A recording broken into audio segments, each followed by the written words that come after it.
Милиони луѓе во светот се погодени од болестите на црниот дроб, кои добиваат епидемиски размери. Бројот на заболени расте во САД, Европа и глобално, велат од Европската асоциација на пациенти со болести на црниот дроб ЕЛПА, презентирајќи глобалната состојба во Европскиот парламент во Брисел.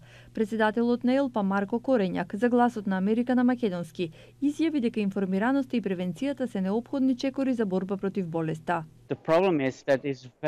Болестите на црниот дроб се многу расширени во Европа, Америка и воопшто глобално, но дури 60% од заболените не знаат дека се болни.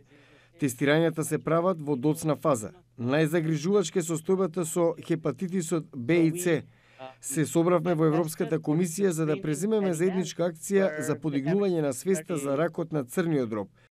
2 милиони луѓе годишно во светот умираат од овие болести. Според Американската асоциација за болести на црниот дроб, во САД годишно, околу 21.000 мажи и 8.000 жени добиваат рак на црниот дроб.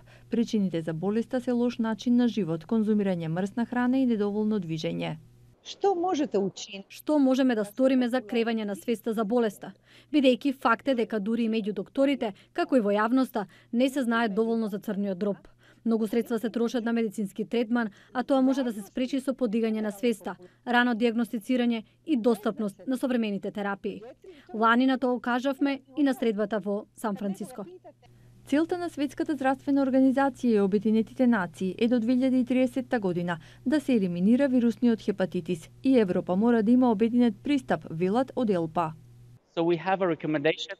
Сега една од препораките е да се донесе заеднички здравствен акт за цела Европа и за земјите кои претендираат да станат членки на ЕУ, што значи дека и Македонија опфатена. Македонија добива донации на лекови, но тоа не е долгорочно решение, велат од Хепарцентарот. Европска препорака е земјата да изработи национална стратегија за борба со овие болести, со што се отвора вратата за спасување човечки животи. Моментално во Република Македонија преваленцата инциденцата која се движи е околу 1%. Само во последната година повеќе од 15 пациенти во Македонија имале потреба од трансплантација. 80% од пациентите биле заболени од хепатит Б и С.